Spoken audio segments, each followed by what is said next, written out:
Hello everyone, I hope you are doing well. Myself Deepak Kumar. Welcome to this YouTube channel Quality GS Classes.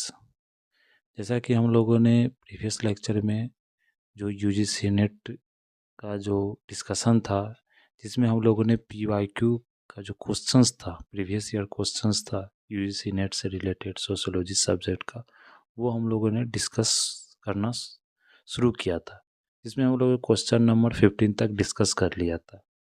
अब क्या करते हैं, उससे आगे जो क्वेश्चंस हैं वो हम लोग डिस्कशन करते हैं। तो सबसे पहले अगर क्वेश्चन नंबर 16 की हम लोग बात करें, क्योंकि 15 तक हम लोगों ने डिस्कस कर लिया था हमारे प्रीवियस लेक्चर में, तो क्वेश्चन नंबर 16 की बात करें तो which among the following is not a mode of motivational orientation according to Talcott Parsons. तो कौन सा इसमें जो आप लोग जानते हैं टालकट पार्सन्स का जो थ्योरी है मोटिवेशन ओरिएंटेशन, वैल्यू ओरिएंटेशन, तो उसमें बताया गया कौन सा इसमें नहीं है जो मोड मोटिवेशन ओरिएंटेशन का अकॉर्डिंग टू टालकट पार्सन्स। तो कौन नहीं होगा इसमें? कॉग्निटिव है, कैथेटिक है, इवैल्यूएटिव है, मॉडल नहीं होगा। फिर नेक्स्ट क्वेश्चन देखिए, क्वेश्चन नंबर 17। ये असर्शन और रीजन का क्वेश्चन है। तो इसमें पूछा गया according to H Blumer human beings act towards the things on the basis of meanings they have. मतलब एच ब्लूमर के अकॉर्डिंग ह्यूमन बीइंग्स जो किसी भी थिंग्स के तरफ जो झुकाव होता है या किसी भी थिंग्स को वो जानता है, किसी थिंग्स से जो उसका लगाव होता है, तो वो उस सामान से या उस थिंग से उसका एक मीनिंग उस मतलब जो ह्यूमन होता है एक मीनिंग अटैच होता है उस चीज़ से। Reasons क्या? The meanings are derived through the interpretative process while handling the things. In the light of the above statement, choose the most appropriate answer from the options given below. तो इसमें से जो appropriate है आपको कौन सा है? क्योंकि मीनिंग क्या होता है, एक अगर आप बात करें मीनिंग की, तो मीनिंग क्या होता है, एक प्रोसेसेस होता है, इंटरप्रिटेटिव प्रोसेस होता है। आपके लिए जो चीज़, जो सब्सटेंस का, जो थिंग्स का जो मीनिंग है, वो दूसरे के लिए वो दूसरा मीनिंग हो सकता है। आप किसी चीज़ को एक ऑब्जेक्ट की तरह मान सकते हो, कोई उस चीज़ को एक इमोशनल बोल सकते हैं, एक इमोशंस उस चीज़ से हो सकता है, उससे एक इमोशनल बॉन्डिंग भी हो सकता है। तो ये आपको यहाँ पर ध्यान रखना था। इसमें बोथ स्टेटमेंट्स क्या है, एच ब्लूमर द्वारा ही दिया गया था। फिर next, who among the following sociologist road the book the religion of India. देखिए, जो रिलीजन ऑफ इंडिया है, बहुत सारे स्कॉलर्स, बहुत सारे थिंकर्स ने रिलीजन पर बात की है, चाहे वो कार्ल मार्क्स की बात करें, चाहे वो मैक्स मुलर की बात करें, मैक्स वेबर की बात करें, बी मेलिनोस्की की बात करें, चाहे वो लोग इमानुएल डर्खिम की बात करें। लेकिन जो हिंदुइज़्म एंड बुद्धिज़्म की जो कंपैरिजन हुआ, जो इंडियन रिलीजन से वेस्टर्न का रिलीजन से जो कंपैरिजन हुआ, वो मेनली आपको मैक्स वेबर द्वारा ही किया गया है। तो इसका ऑप्शन क्या होगा? Max Weber. फिर next 19 number, which of the following social scientist developed the idea of reflexive society. तो हम लोगों ने प्रीवियस भी क्वेश्चन में डिस्कशन किया था, तो ये एक रिपीटेटिव क्वेश्चन हो सकता है। तो प्रीवियस क्वेश्चन में डिस्कस किया था, कौन हो जाएंगे ये? पी बॉर्डू, इसने रिफ्लेक्टिव सोसाइटी का कंसेप्ट दिया है। पी बॉर्डू हो गया, और ये कौन सा है? पी बॉर्डू भी था, और एक और थिंकर्स थे यहाँ पर। अगर यहाँ पर हम लोग देखें, सी और डी थे। एंथनी गिडेंस भी रिफ्लेक्टिव सोसाइटी पर इन्होंने बात, क्योंकि मल्टीपल ऑप्शंस है, ये भी आपको ध्यान रखना। तो सी और डी। फिर अगर देखें, which among the following is known for sociological studies of bodies. तो एक बॉडी का जो कंपेरिजन होता है, एनालॉजी होता है, किस तरह से ऑर्गेन सिस्टम आपको काम करता है, उसी तरह सोसाइटी का जो डिफरेंट स्ट्रक्चर्स है वो काम करता है। तो सोसाइटी क्या करती है? आपको फंक्शन करती है। तो किसके द्वारा ये बताया गया था आपको? B S Turner, C Scott, Davis Morgan and B S Turner and Michael Foucault, Talcott Parsons and Pitirim Sorokin. तो ये ऑप्शन इसमें कौन सा हो जाएगा आपको यहाँ पर? ए ऑप्शन सही होगा। टर्नर द्वारा भी कहा गया था, Davis Morgan, B S Turner और B S Turner, Michael Foucault द्वारा भी यह बात बोली गई थी। फिर नेक्स्ट है आपको, व्हाट वाज अ की थियोरेटिकल प्रॉमिस इन एडवर्ड साइड डिस्कशन और ओरिएंटलिज्म। तो इसका क्या हो जाएगा आपको? सईद का जो डिस्कशन था ओरिएंटलिज्म, वो थियोटिकल प्रॉमिस का जो की, what was the key theoretical promise in Edward Said discussion on orientalism, उसमें क्या बात बोली गई थी? Archaeology of knowledge, archaeology of residence, या बोल सकते हैं आपको archaeology of marriage, archaeology of power. तो इसमें कौन सा ऑप्शन सही? Archaeology of knowledge and archaeology of power. तो ऑप्शन नंबर डी सही हो जाएगा।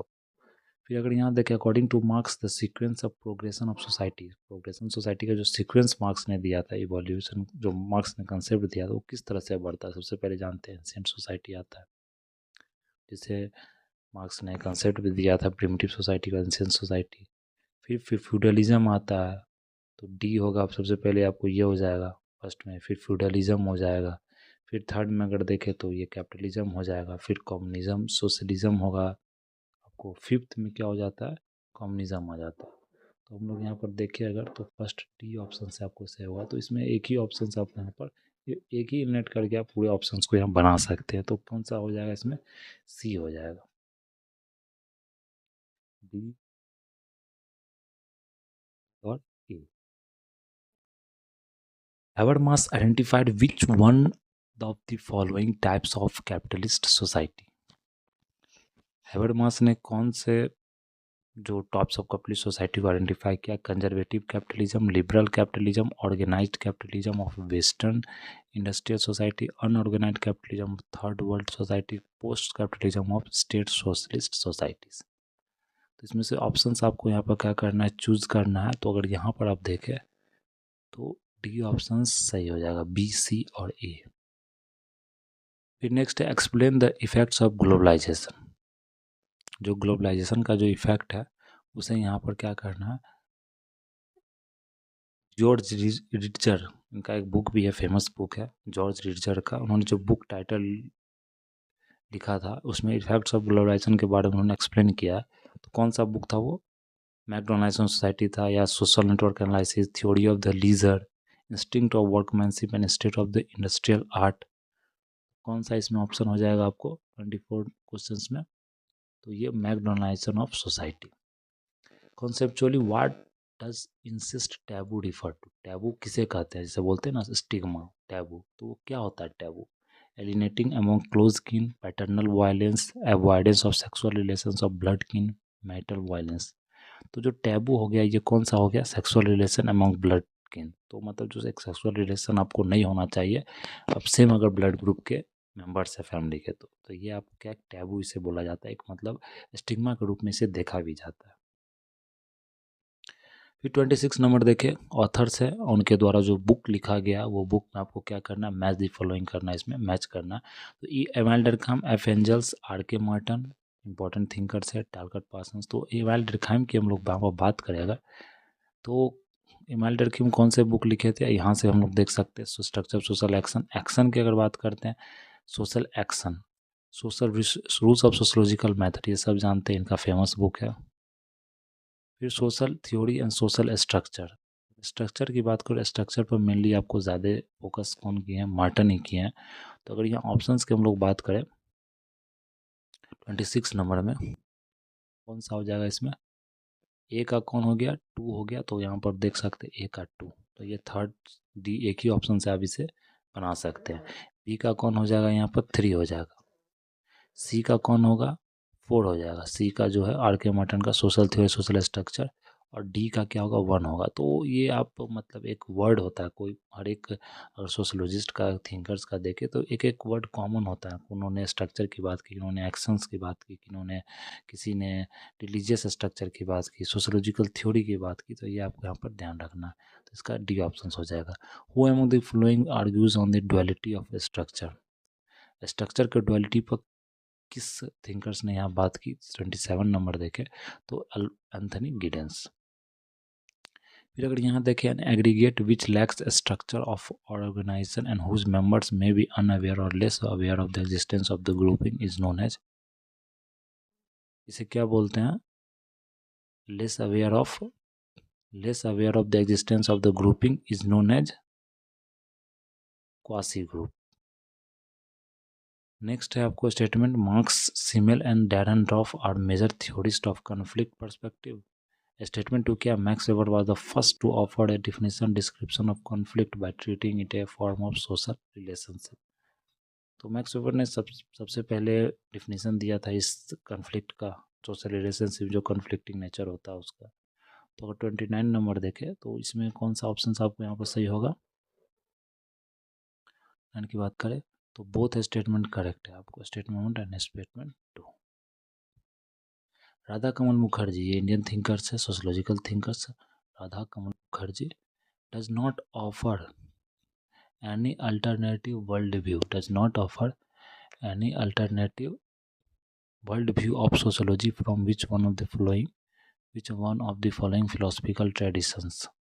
राधा कमल मुखर्जी कौन से मतलब वर्ल्ड व्यू नहीं देते हैं, किस कौन से ट्रेडिशंस का, फिलोसफिकल ट्रेडिशन का, जितने बुद्धिज्म, जोरोस्ट्रिज्म, टोइज्म, वेदांत, कौन सा इसमें ऑप्शन हो जाएगा यहाँ पर, ऑप्शन नंबर सी, जोरोस्ट्रियन।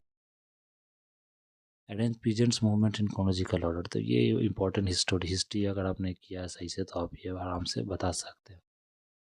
तो Tebhaga movement, Champaran movement, Telangana movement, naxalite movement. Champaran जानते हैं कि 1917 में हुआ था चंपारण मूवमेंट।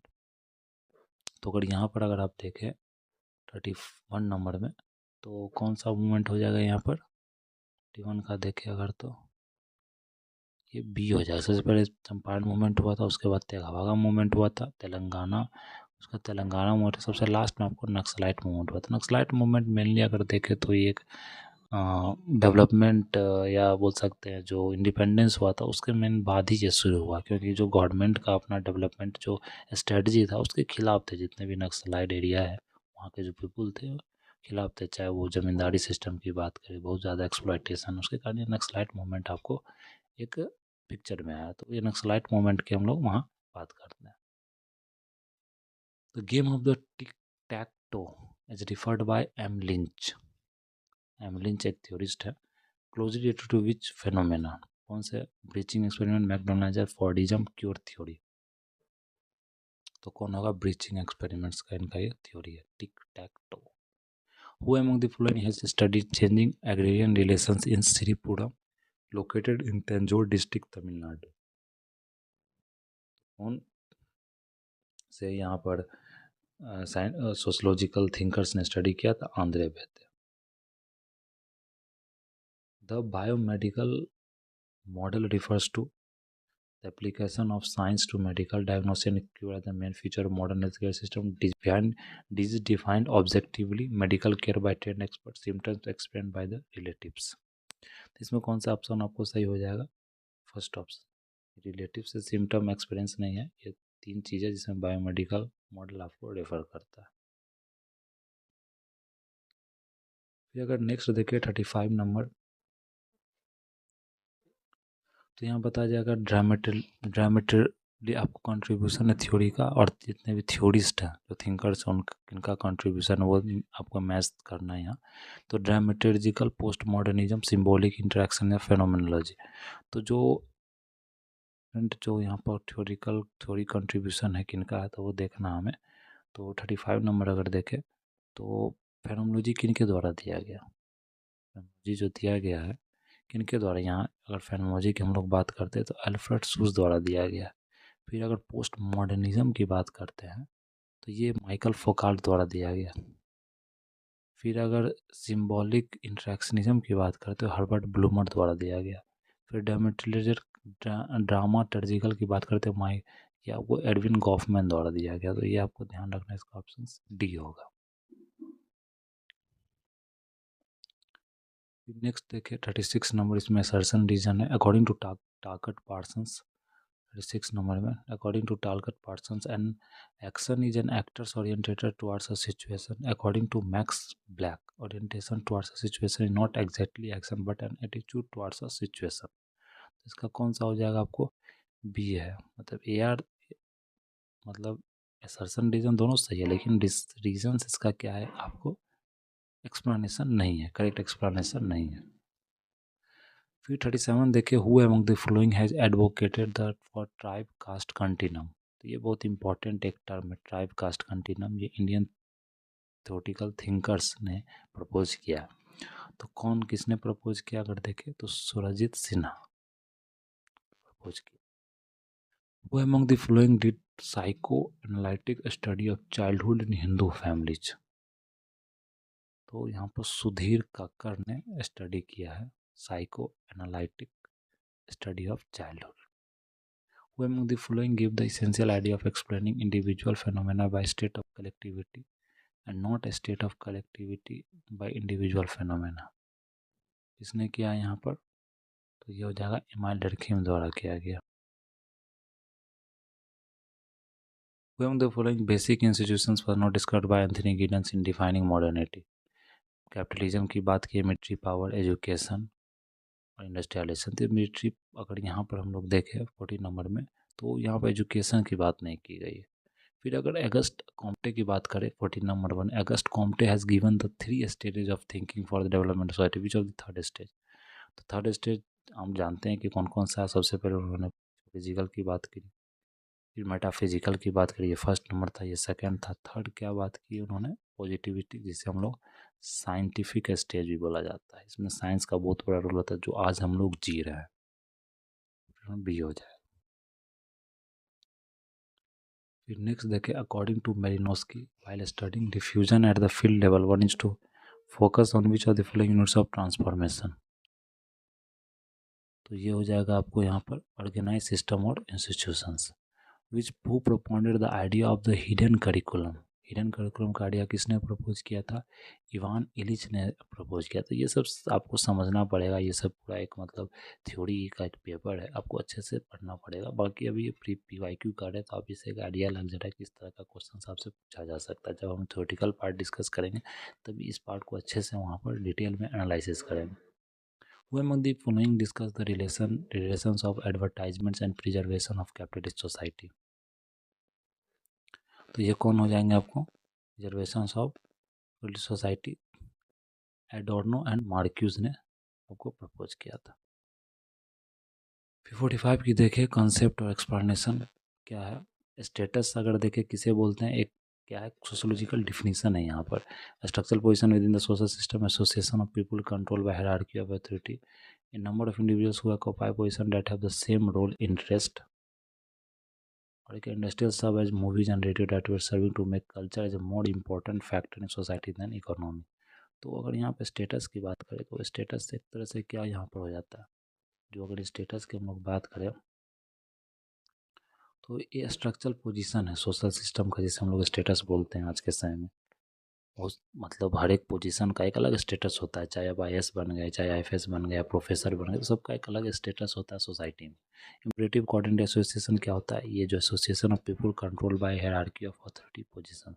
क्वासी ग्रुप क्या होता है, number of individuals who occupy position that have the same role interest, सबका एक सेम इंटरेस्ट होता है, उसे क्वासी ग्रुप बुलाता है। कल्चर इंडस्ट्री क्या होता है, इंडस्ट्री से ही पता चल सकता है आपको, industry such as movie and radio that were serving to make culture a more important factor in society than economy.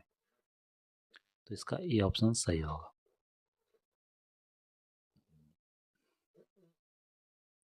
Who among the following sociologists in India applied to the theoretical insights of Claude Lévi-Strauss in studying structure and cognition in Hindu society? कौन से sociology ने apply किया, कौन से sociologist ने, जो theoretical insights किनके द्वारा दिया गया था, क्लाउडी लेवी स्ट्रॉस के द्वारा। तो कौन है, MN Srinivas, MK मैरियोट, SC Dubey, Veena दास। तो अगर 46 की हम लोग बात करें तो वीना दास ने अप्लाई किया इनका मेथड क्लाउडी लेवी स्ट्रॉस का। फिर यहाँ देखो, what causes the changes from mechanical solid to organic solid according to Durkheim? Population density, static density, fluctuating dynamic density. तो जो ये मैप दिया गया था, कौन से चेंज होता है यहाँ, डायनेमिक डेंसिटी। अब ऑर्गेनिक सॉलिडिटी क्या होगा, मैकेनिकल सॉलिडिटी को हम लोग डिस्कस भी किया था।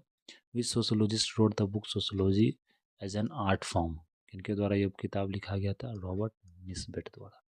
तो इनका बुक सब कम से कम आपको याद रखना पड़ेगा, क्योंकि बहुत सारे क्वेश्चन आपको बुक से रिलेटेड ही पूछा जाता है।